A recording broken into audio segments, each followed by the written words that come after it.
Salut à tous. Alors aujourd'hui je vais vous parler de cette réplique qui m'a été envoyée par le site de vente en ligne allemand Begady, que je remercie. C'est ici donc un AEG catégorisé comme une LMG, une Light Machine Gun, comme vous pouvez vous en douter. Donc ici on aura affaire qu'à du tir en full. C'est un modèle de chez AEK, donc ici on a affaire on va dire une collaboration entre AEK qui fournit on va dire la réplique et Begady qui fait des petits customs. Et c'est ici le MK46 Upgrade Begady en version nylon. Alors la réplique est déjà sortie de son carton pour la simple et bonne raison que le carton est immense. En fait, il dépasse un petit peu les bords bleus de mon fond de ma table. Et donc c'est pas que j'ai pas forcément envie de vous montrer le parquet de là où j'habite, mais ça n'a pour moi aucun intérêt. Cela étant dit, donc cette réplique est issue de la gamme LMG Nylon de chez AEK, qui vient compléter en fait la gamme métal de la marque, c'est-à-dire que ce que vous trouvez en nylon, vous pouvez le trouver déjà depuis pas mal de temps en version métal. Ici, comme vous pouvez le constater, on a affaire à une version tan de la réplique, mais vous pourrez trouver sur le site Begady la même chose en nylon en version noire. Et avant de vous montrer quand même ce qu'il y a d'origine dans la boîte, on va tout de suite parler du sujet qui fâche. La réplique vaut 409 €.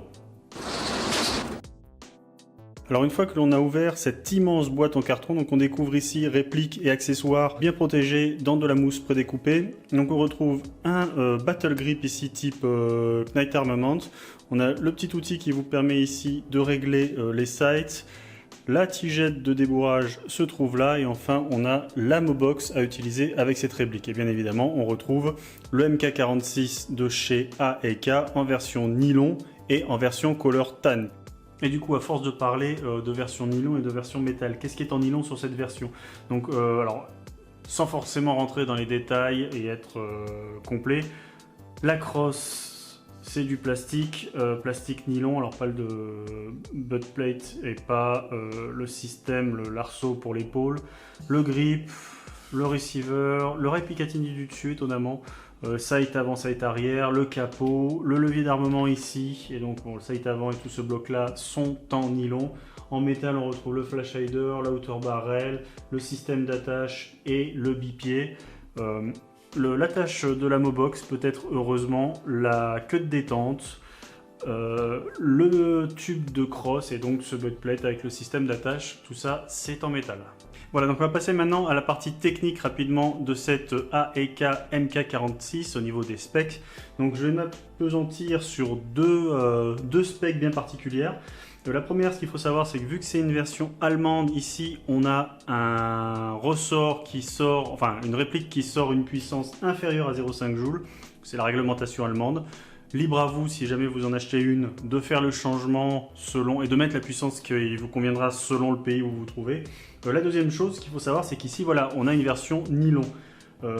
L'intérêt principal de la version nylon par rapport à la version métal, c'est le gain de poids. Alors, il faut quand même voir qu'on passe ici d'une version métal annoncée à 6 kg 100 pour la MK46 bien évidemment, à une version qui, on va dire, on gagne à peu près 1 kg avec 5,2 kg avec l'ammo box. Sachez quand même que vous pouvez retirer ici le bipied et avoir, puisque ce bipied est en métal, avoir un gain de poids supplémentaire. Voilà, on va maintenant voir la réplique d'un peu plus près en détail, avec une fonction un petit peu travelling avant-arrière, le travelling du pauvre. Donc à l'arrière, on a ici une crosse 5 positions, hop, avec un appui ici pour pouvoir positionner plus facilement la réplique sur votre épaule. On a alors ici ce qui pourrait s'apparenter à un butt pad texturé pour une meilleure, pour épauler plus simplement la réplique. À noter quand même que cette partie-là est en métal et pas en caoutchouc, ce qui peut être dommage. Enfin, la crosse est équipée alors d'une attache sangle ici. Bon, l'attache sangle, je saurais pas vraiment, enfin, je vous recommanderais pas d'utiliser ces attaches, que ce soit celle-ci ou celle-là, pour utiliser des sangles parce que c'est quand même des parties un petit peu des parties qui peuvent bouger et j'aurais peut-être un petit peu peur en fait de casser la pièce, même si encore ça semble solide. Donc travelling, donc on a ici quasiment le seul marquage de la réplique, donc Begady énergie inférieure à 0,5 joules. On a le grip, on le verra de l'autre côté, mais on a ici la sécurité qui vous permet d'avoir le mode safe et le mode full, puisque je le rappelle, il n'y a pas de semi sur cette réplique. On a ici le levier d'armement factice, mais qui est quand même fonctionnel dans, on va dire, dans la mécanique. Travelling du pauvre. Hop, ici on a l'attache de la Mobox, le rail. Que dis-je, le rail? Les 6 rails, 1, 2, 3, 4, 5, 6 de l'autre côté pour pouvoir mettre... Alors ici, vous avez le bipied réglable, mais vous pouvez mettre soit le battle grip, soit des accessoires, PEC, si jamais la réplique n'est pas assez lourde pour vous, PEC, lampe, etc. Tout ce que vous pouvez. Vous avez sur le corps, ici, un rail Picatinny pour mettre un optique, même si vous avez des sights avant et arrière, qu'on verra après. Mais bon, en général, on rajoute sur ce genre de réplique un sight, comme par exemple un Nootech ou un IM Point. Donc le bipied à l'avant, on retrouve donc le sight avant. Ici le réglage de tir, il est complètement dummy, il ne sert à rien. Et à l'avant, on retrouve, alors c'est un ensemble, on va dire un ensemble cache-flamme et rallonge de canon. Je sais pas seulement le cache-flamme, c'est un petit peu plus long que ça, qui laisse entrevoir en fait la possibilité de fixer un traceur ou un silencieux en 14 mm counterclockwise, si je ne dis pas de bêtises. Une vue du dessous à l'avant pour pouvoir admirer donc ce bipied que j'aurais tendance à conseiller de retirer, puisque encore une fois, si vous avez pris une version nylon, la logique voudrait que vous cherchiez des gains, un gain de poids. De toute façon, j'ai rarement vu des gens, enfin, j'ai rarement utilisé personnellement un bipied sur ce genre de réplique-là. Bon, il est fourni, tant mieux, vous pouvez le retirer en retirant cette pièce-là et le bipied à l'avant, c'est expliqué sur le site. Bipied qui est d'ailleurs réglable, vous avez, hop, 3 positions, comme ceci. Après, il suffit d'appuyer pour remettre le bipied à l'avant. Et donc, pour le remettre, on pince et il vient se clipser sur cette petite attache. Et le fait d'avoir vu le bipied va nous permettre de voir l'emplacement de la batterie. Donc bien évidemment, il est dans le garde-main ici. Donc on soulève, hop, comme ceci, le garde-main. On voit ici la petite attache. Voilà, comme ceci. Ça laisse apparaître un petit emplacement pour la batterie. Encore que vous avez aussi un peu l'espace là, mais bon. On a ici le fusible, la prise DIN. Et donc la réplique, elle est 11.1 ready. Donc tant qu'à faire, autant utiliser... Hop, par exemple ici j'ai une LiPo 11.1 30C de 1450 mAh de chez ASG. Très bonne réactivité de cette réplique.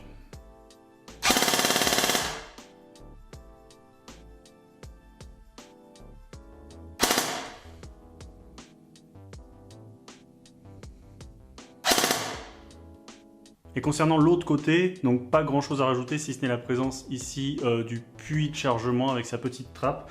Donc à noter que vous avez la possibilité d'utiliser ce genre de chargeur avec la réplique, des chargeurs de type M4. Alors ici c'est un mauvais exemple parce que c'est pas un chargeur compatible, donc je vous encourage, si vous avez la volonté de le faire, d'utiliser, enfin d'aller voir le site de Begady et ou le site de Aika pour voir quels sont les chargeurs compatibles.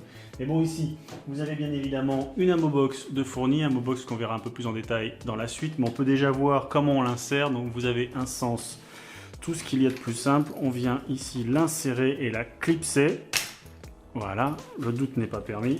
Et hop, on clipse ceci en dessous. Et voilà, la réplique est prête à être utilisée. Bien évidemment, il faudra mettre des billes et une batterie dans la Mobox, on verra ça dans la suite. Ça permet notamment de la mettre debout, ce qui va me permettre de voir un petit peu plus le canon, le hauteur barrel et la gearbox.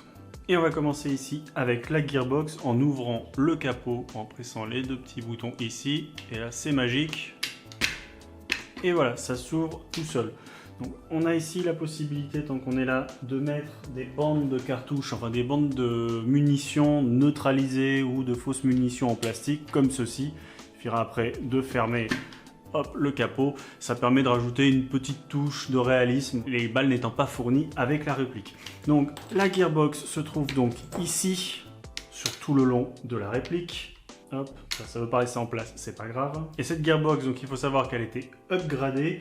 Alors dans les upgrades principales, on peut noter donc un interne renforcé avec un piston de 15 dents en acier, un micro switch au niveau de la détente, de la queue de détente, un nozzle en alu, un cylindre en acier et un système de changement rapide de ressort. Encore une fois à noter que vu qu'on est en présence d'une réplique allemande, donc le système est ici, mais le système est verrouillé parce que ça sert à rien de fournir une réplique de 0,5 joules en Allemagne. Si vous la recevez, vous changez le ressort en mettant par exemple au pif les petits ressorts de chez Begady vendus séparément. Et voilà, ça n'aurait aucune utilité. Donc du coup, Ici, c'est une version qui a été modifiée. Et ça va nous permettre un petit peu de voir comment se passe ce changement rapide de chargeur. Donc j'ai dévissé cette petite vis là de ce côté là, ça va me permettre de faire en fait basculer, on va mettre ça comme ça, de faire basculer la crosse à l'arrière, hop là, comme ceci. Et donc on se retrouve ici, on va essayer de le voir, hop, avec le système. Donc je vais essayer de ne pas me le prendre dans la tronche. Donc on a ici un petit ergot, on appuie sur le spring guide, hop, hop, et on relâche, et oh, comme par magie, voilà, le spring guide. Alors bien évidemment, vu que j'y suis allé un petit peu de travers, on a le ressort qui est bloqué à l'intérieur, voilà, le petit doigt sert à tout, et donc voilà, vous avez le ressort qui est déjà changé ici, puisque le ressort d'origine, le 0,5 joule, il est là. Donc, alors, pas forcément en partie une fois que vous avez passé le chronie, mais c'est très simple, hein. Vous changez, vous avez donc ce petit ergot là, vous avez besoin d'aller sur une partie où en fait, vous avez une puissance prédéfinie, vous insérez le bon ressort ici, et vous remettez cette pièce là, et donc, voilà, ce qu'on appelle ici, hop, le changement rapide de ressort. Et tant qu'à avoir le capot ouvert, on va maintenant parler d'une autre upgrade qui a été fait par Begady sur cette réplique. C'est l'utilisation d'un Begady Pro Hop-Up Rubber Fly 50 et qui est préinstallé sur cette réplique. Donc ici, j'en profite pour vous dire qu'on a la petite roulette de réglage du rope-up, ce qui vous permet un petit peu de faire des tirs comme ceci, ça se verra encore mieux, de faire des tirs et de régler facilement la réplique, comme ceci. Donc on va le fermer ici. Comment on atteint ce hop-up et cette thinner barrel. Donc c'est un démontage un petit peu à la manière de la vraie, enfin des vrais LMG, 249, MK46, etc., etc. Vous avez ici un petit levier. Hop là, on soulève comme ceci et ça fait sortir la hauteur barrel, le canon et l'inner barrel. Donc voici la pièce, comme sur le vrai. Enfin, comme sur le vrai sur le démontage. Après, c'est pas comme sur le vrai, ce que vous pouvez voir ici. Donc, on a ici l'inner barrel. Hop. Le bloc hop-up métal. On va un petit peu s'amuser. Hop. À défaire. Et donc, voilà. La roue crantée. Et voilà. Le hop-up préinstallé Fly 50 de Begady. Au niveau des accessoires fournis, donc je ne m'attarderai pas beaucoup sur le grip tic-cac. Hein. Bon voilà, vous le dévissez, hop, vous le faites glisser sur un rail Picatinny, vous le remettez. Bon, ça c'est vraiment, il est là pour être là. Personnellement, je ne suis pas sûr de pouvoir ou de vouloir l'utiliser, encore que, enfin, un grip est pratique, surtout avec le nombre de rails que vous avez là pour pouvoir avoir une bonne prise en main si vous retirez le bipod, mais je pense qu'il y a des grips plus intéressants que ce grip là à mettre. Par contre, là où je vais un petit peu m'attarder, c'est plutôt sur cette ammo-box, donc l'ammo-box qui est fournie avec. Couleur OD, donc c'est une petite ammo-box, hein. Vous avez des grosses ammo-box, mais du coup la logique étant de gagner du poids. On va pas vous donner une énorme ammo-box style GEP de 3000 billes avec batterie et compagnie, voilà. Ici on est là pour du gain de poids. Donc elle est même siglée AEK, donc vous avez le petit levier ici pour pouvoir la fixer, elle se clipse et la déclipser, l'endroit où vont se mettre les billes. À noter que vous pouvez en acheter plusieurs.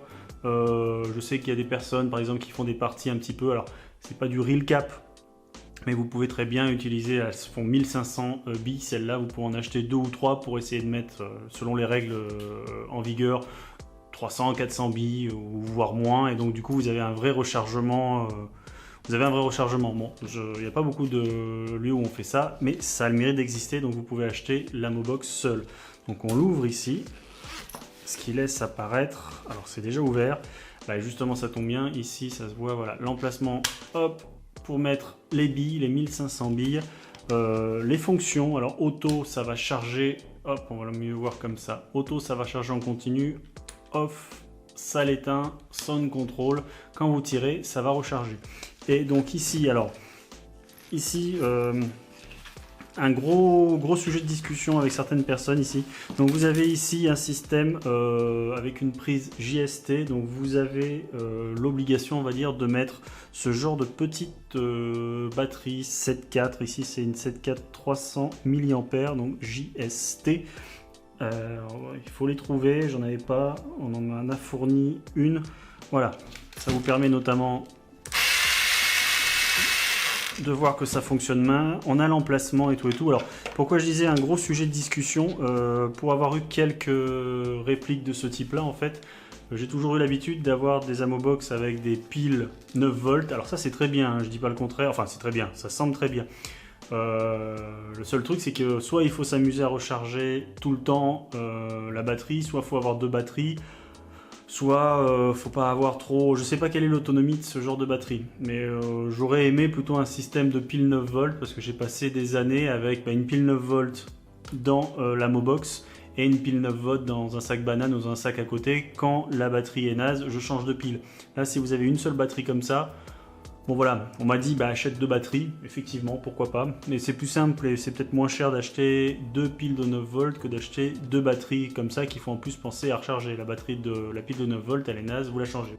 Voilà, donc j'en ai fini avec la présentation de cette LMG. Alors vous l'aurez remarqué, pas de test chronie ou de tir sur cible pour la simple et bonne raison parce que d'origine, alors je l'ai dans la main, en fait on est les législations allemandes obligent, on est à moins de 0,5 joules, donc je vois pas l'utilité de vous faire un test chronie du 0,5 joules, surtout qu'avec le quick change vous allez mettre en fait le ressort que vous voulez, donc vous aurez la puissance désirée.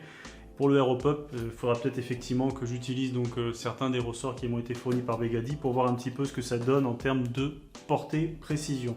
Sinon pour le reste, donc la réplique, si on oublie ce problème de ressort, justement ce qui est bien c'est qu'il y a le Quick Change Spring, vous avez un interne, un upgradé, vous avez le Aeropop, plein de bonnes petites choses, voilà. Le seul petit, enfin c'est pas un bémol, je me demande quand même comment va vieillir la réplique, sachant que, alors les nylons je ne sais pas, c'est vraiment du bon nylon, mais c'est la première fois que j'ai une réplique comme ça entre les mains. Si jamais d'ailleurs vous en avez vous une depuis quelques temps, faire un retour, ça m'intéresse de savoir en fait comment ça vieillit une réplique comme ça, qu'on va se trimballer partout et tout. Pareil, qu'est advenu en fait de votre rail des parties métal où déjà j'ai un peu de peinture qui part. Voilà, bon, les petits bémols, c'est des questions esthétiques, c'est peut-être mon côté collectionneur qui parle, mais pour le reste, en termes de mécanique et de fonctionnement, rien à dire, c'est du bon matériel.